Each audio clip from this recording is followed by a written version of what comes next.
그간 일본의 공주들과 왕자에 대해서는 여러 영상을 통해 살펴봤었죠. 이번에는 이들의 친할머니로 재벌가 출신이지만 평민이었으며 왕실 내 지독한 이지매를 겪은 비운의 주인공이자 가해자인 미치코 상황후에 관해 알아보겠습니다.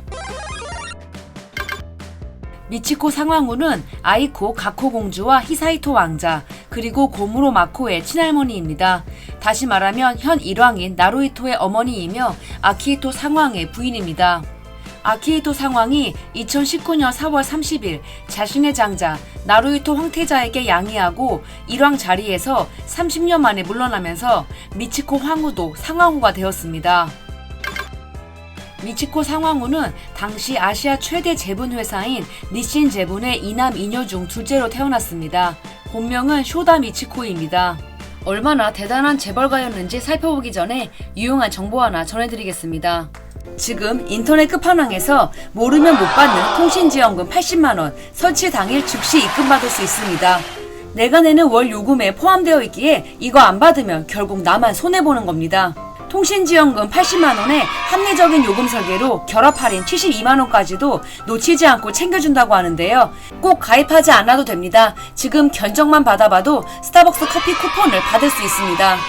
365일 상시 상담 가능하니까요. 1877-9663으로 전화하시거나 더보기랑 고정 댓글 링크로 확인해보세요.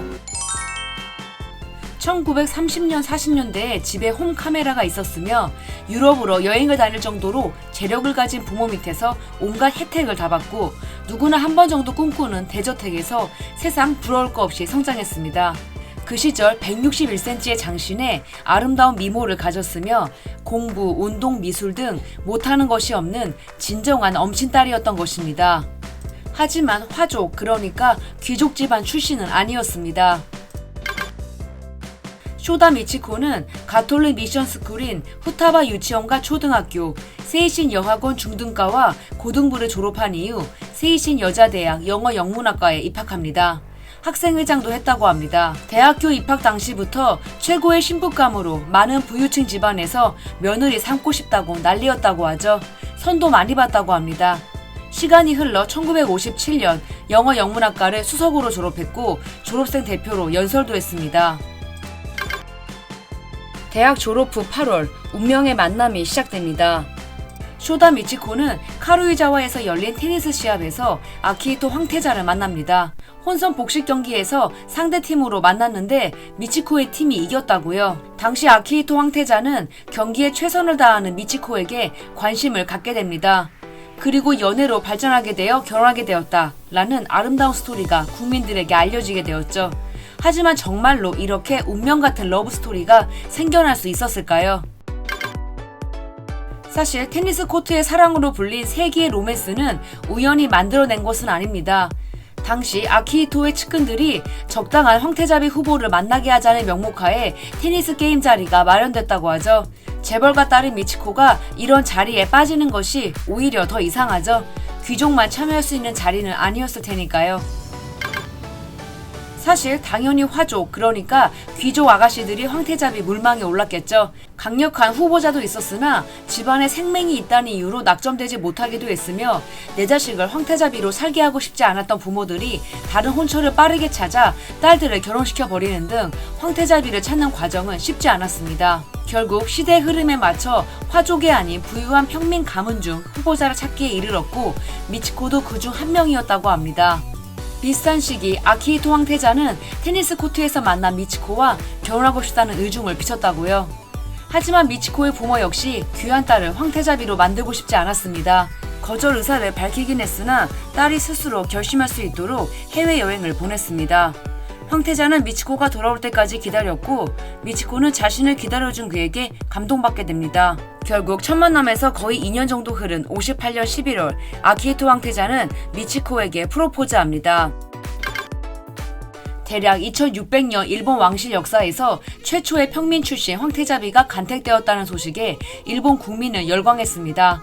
황씨의 친근하고 현대적인 이미지로 바뀌는 순간이었습니다.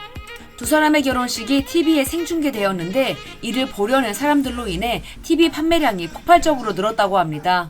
또한 1960년대 일본은 전후 경제 성장이 가파르게 이루어지던 시기였는데 영어도 잘하고 스포츠도 즐길 줄 알며 멋진 패션을 자랑하는 미치코는 젊은 세대들에게 큰 사랑을 받을 수밖에 없었습니다. 미치코가 자주 하던 흰 머리띠는 미치밴드로 불렸으며 그녀가 입었던 옷, 흰 드레스, 착용했던 긴 흰색 장갑 등은 미치 스타일로 불리며 시대를 풍미했습니다. 이 붐은 비단 일본 내에서 일어난 일은 아니었습니다. 최초의 평민 출신인 일본의 황태자비 미치코는 타임지 표지로 등장할 정도로 국제사회의 이목을 끌었습니다. 1959년 4월 10일 전 세계가 주목한 결혼식이 전 국민의 축복과 환호 속에 이루어집니다. 결혼식 이후 열린 퍼레이드에는 무려 53만 명이 몰렸습니다. 이때 불미스러운 일이 발생합니다. 퍼레이드 중 한 남성이 두 사람이 탄 마차로 뛰어든 겁니다. 곧바로 진압되기는 했지만 이 모든 장면은 TV로 생중계되었습니다. 그래도 해프닝으로 끝나긴 해서 정말 다행이었지요. 결혼식 이후 두 사람이 잠든 동궁 밑에서 만세를 부르는 사람들부터 국립경기장에서 축하 퍼레이드와 파티가 열렸으며 일본 국민들이 결코 잊을 수 없는 날이 그렇게 지나갔습니다. 두 사람의 결혼 이후 10달 만에 아들 나루히토가 태어납니다. 후계를 이을 아들이 빠르게 태어나자 일본 전역은 해피바이러스로 가득 찼는데요. 당시 미치코 황태자비는 유모에게 아이를 맡기는 전통 황실 시스템을 거부하고 직접 모유로 아이들을 키워냈습니다. 교육에도 관심이 많았다고 하죠. 두 사람은 나루히토, 호미히토, 구로다 사야코 이렇게 이남 일녀의 부모가 되었습니다. 재벌가의 딸로 태어나서 남부러울 것 없이 성장한 이후 결혼했는데 남편과 사이도 좋고 바로 후계를 이을 아이도 낳고 모든 것이 완벽해 보였던 미치코는 남편의 어머니 그러니까 고준황후로 인해 혹독한 시집살이를 겪게 됩니다. 왕족이 아니었던 며느리를 보고 싶지 않았던 고준황후가 미치코 황태자비를 그렇게 미워했다고 하죠. 황실의 최고위급 관료였던 이리의 스케마사가 장기간 기록한 이리의 일기에 따르면 결혼식 퍼레이드 당시 고준황후 때는 말이 4마리였는데 미치코 황태자비 때는 6마리였다는 것도 분노의 요인 중 하나였다고 하네요. 또한 1967년 11월 13일 일기에는 미치코 황태자비가 이리에에게 황후님은 내가 평민 출신이라는 것 외에 나를 마음에 들어하지 않는 이유가 더 있는 거냐면서 속상한 마음을 토로했다는 기록도 남아있습니다. 또한 쇼다 미치코가 결혼 전 황태자비 교육을 황거 동쪽 정원 안에 있는 쿠레타케료에서 받기로 되어 있었는데 국내청 분실로 변경되었습니다. 이는 고준황후의 강력한 반대 때문이었다는데요. 쿠레타케료는 황실 교육 공간으로 쭉 사용되어 왔는데 평민 출신을 그곳에서 교육시킬 수 없다는 것이 이유였다고 합니다. 결혼을 반대했던 모두의 괴롭힘은 매우 유치한 짓부터 상상을 초월할 것들로 이루어졌습니다. 한 번은 전 국민들에게 대대적으로 이지매를 한다는 것을 알려준 적도 있습니다. 고준황후가 미국 순방을 나설 당시 모두가 공항으로 나가 배웅했는데요. 고준황후는 밝게 웃으며 인사하는 며느리는 쳐다보지도 않고 바로 옆에 있던 아들하고만 인사를 하고 떠났습니다. 이 장면은 TV로 생중계되었습니다. 결혼 이후 일주일에 한 번씩 황태자 부부가 첫째 아들을 데리고 부모님과 저녁 식사 자리를 가졌는데 이때도 고준황후는 며느리를 무시하고 말을 걸어도 대답조차 하지 않았다고 합니다. 결국 이에 지친 미치코가 방문을 피하게 되었고 시아버지인 쇼와 천황도 미치코가 오고 싶지 않다면 굳이 안 와도 된다고 말해 방문이 없어졌다고 합니다. 진짜 유치한 이지매도 있었습니다. 공식 석상에 나설 때면 미치코 황태자비를 빼고 자기들끼리 어떤 의상을 입을지 미리 정해놓았다고 하죠. 자기들끼리 기모노를 맞춰 입은 날 미치코는 양장을 입고 왔으며 푸른색 의상으로 통일한 날은 미치코만 흰색 옷을 입고 등장하는 등 미치코 황태자비는 늘 남들과 다르게 튈 수밖에 없었습니다. 일본 문화에서 이렇게 혼자 튀는 행동을 하는 것은 좋은 소리를 못 듣는데 이를 교묘히 이용한 것입니다. 또한 고준황후는 미치코 황태자비가 전 국민적인 인기를 누리는 것도 못마땅했다고요. 미치코 황태자비가 사진집을 발간하기도 했는데 고준황후는 며느리에게 황족은 연예인이 아니라고 꾸짖기도 했습니다. 늘 당하고 살던 미치코 황태자비도 이때는 가만히 있지 않았습니다. 얼마 뒤 있었던 고준황후의 환갑 축하 자리에 참석하지 않았다고 하네요. 종교 문제도 한몫했습니다. 쇼다 미치코는 가톨릭 집안에서 태어나 어릴 때부터 미션 스쿨을 다녔습니다. 하지만 일본 황실 종교는 신토입니다. 때문에 황태자비로 낙점되려고 할 때도 고준 황후는 종교적인 이유를 들어 맹렬히 반대했다고 합니다. 미치코 황태자비가 아들 나루히토를 출산한 뒤 병원에서 다시 궁으로 돌아가는 길에 왕자의 사진을 찍고 싶어하는 기자들의 배려에 차문을 살짝 열은 적이 있습니다. 이걸로 귀한 아이 감기 걸리면 어떡하냐고 그렇게 혼이 났다고 하네요. 또한 둘째 아들 후미히토를 훈육할 때에도 감히 평민이 네가 왕족인 아이를 혼내냐고 또 그렇게 뭐라고 했다고 합니다. 미치코 황후는 실어증을 2번이나 앓기도 했습니다. 결혼 직후인 1960년대 초 7개월 정도 말을 하지 못했다고 합니다. 황실의 압박, 시어머니와의 관계로 큰 스트레스를 받은 것이 이유라고 합니다.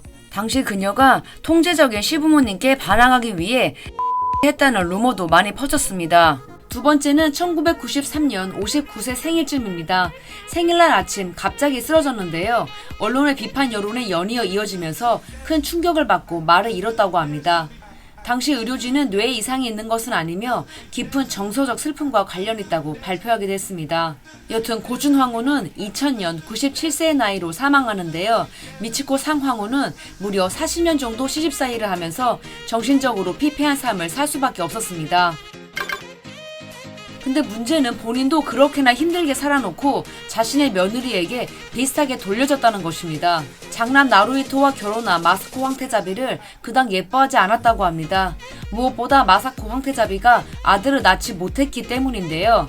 형보다 먼저 결혼한 후미히토의 아내 키코비가 바로바로 손녀들을 안겨주다 보니 더더욱 비교가 됐던 모양입니다. 더욱이 외교관 출신인 마사코 황태자비가 국제 교류에 참여하는 것을 맞듣지 않아 했다고요.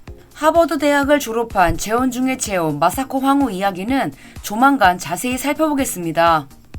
미치코 상황후는 2025년 10월 91번째 생일을 맞이했습니다. 공식 석상에 나서는 일은 줄었지만 가벼운 외출이나 가족 행사 등에 참석하면서 남편이 아키히토 상황과 조용한 일상을 보내는 것으로 알려져 있습니다. 지금까지 라미였습니다. 라미의 멀티뮤지엄은 여러분들이 보내주신 응원의 힘으로 운영되고 있습니다. 다시 한번 구독과 좋아요 부탁드릴게요. 즐거운 주말 되세요.